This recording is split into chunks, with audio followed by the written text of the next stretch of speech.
to the national executive of our country. The purpose of these changes is to ensure that government is properly capacitated and directed to give effect to the commitments made in the State of the Nation address and the budget speech. We have said that the people of South Africa want action, they want solutions, and they want government to work for them. All members of the executive have been directed to focus on those agreed actions that will make a meaningful difference and change now, that will also enable real progress within the next year, and that will lay a solid foundation for a sustainable recovery into the future. All parts of government are focused on addressing those issues that concern South Africans the most, they being load shedding, unemployment, poverty, and the rising cost of living, and crime and corruption. There has been some concern expressed by South Africans about the amount of time it has taken to finalize these changes to the executive.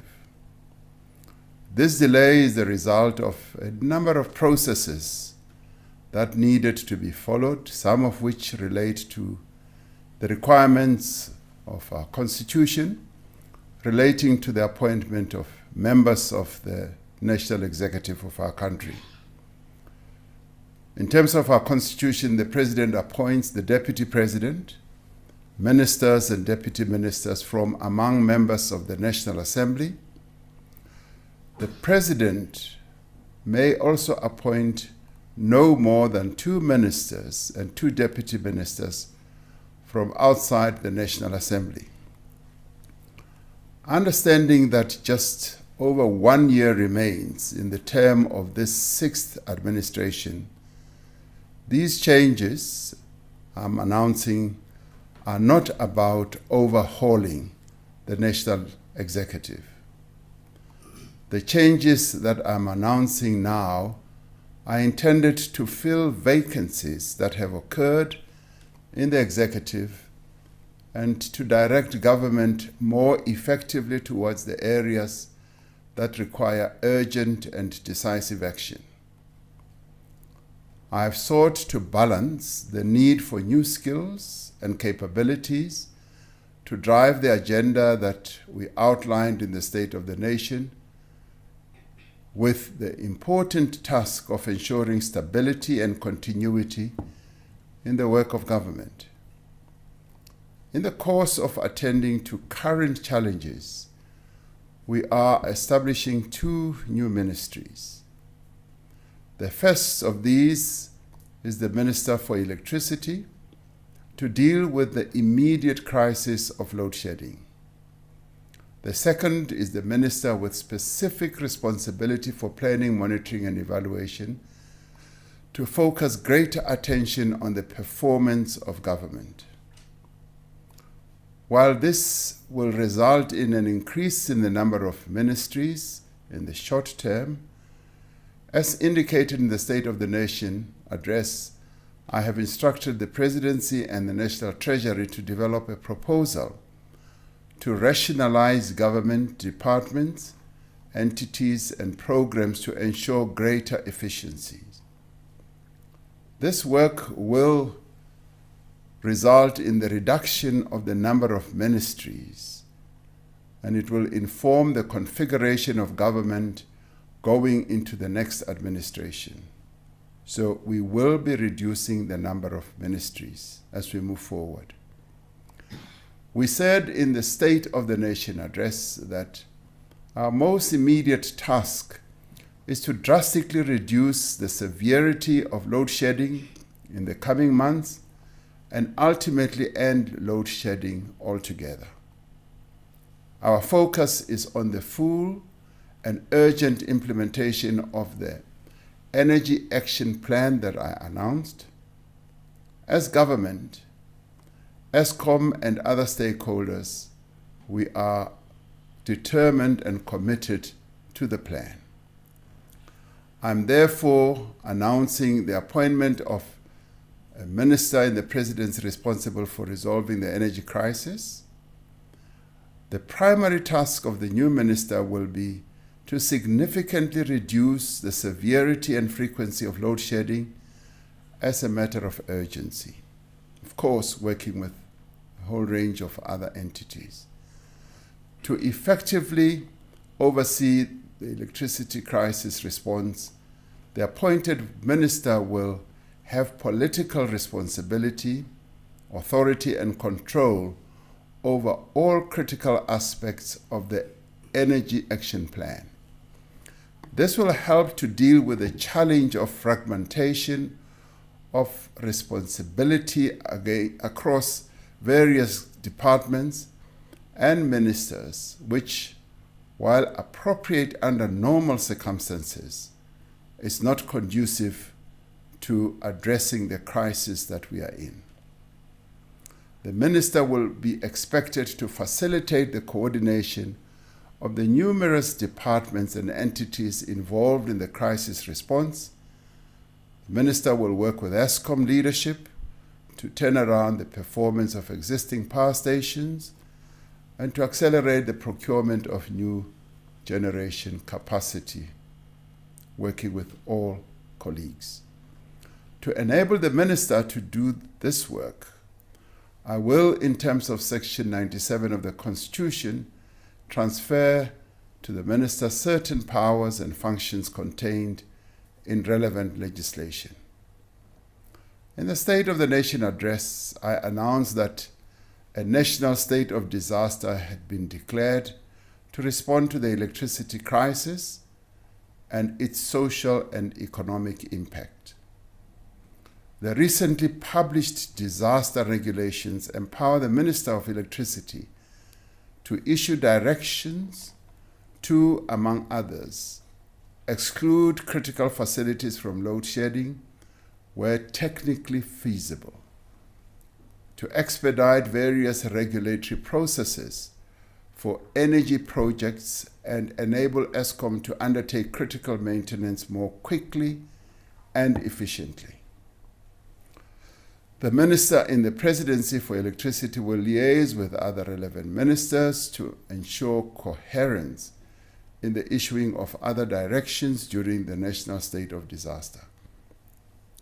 This minister will remain in office for as long as it is necessary to resolve the electricity crisis.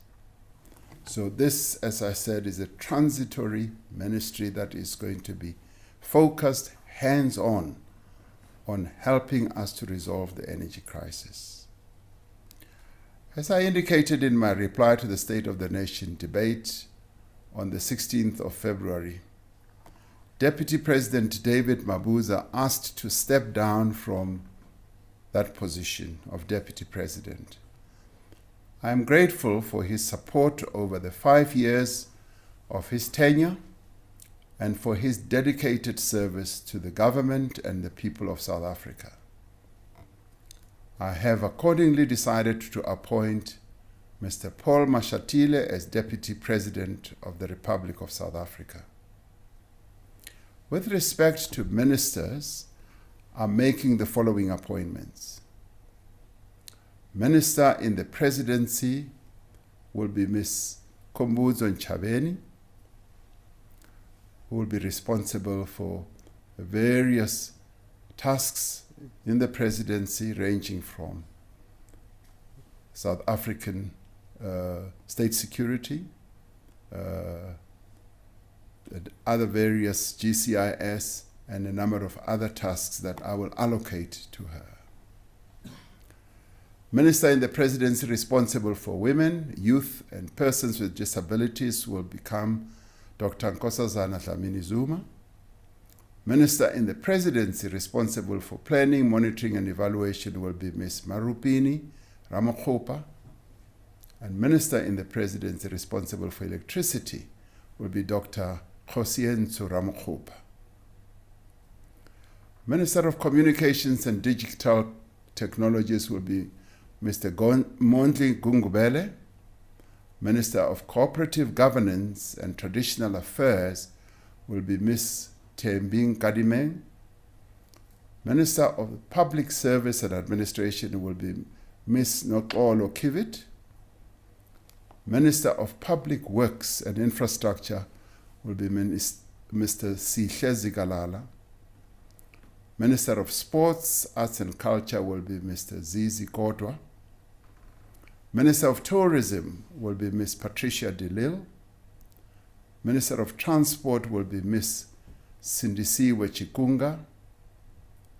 With respect to Deputy Minister, I'm making the following appointments.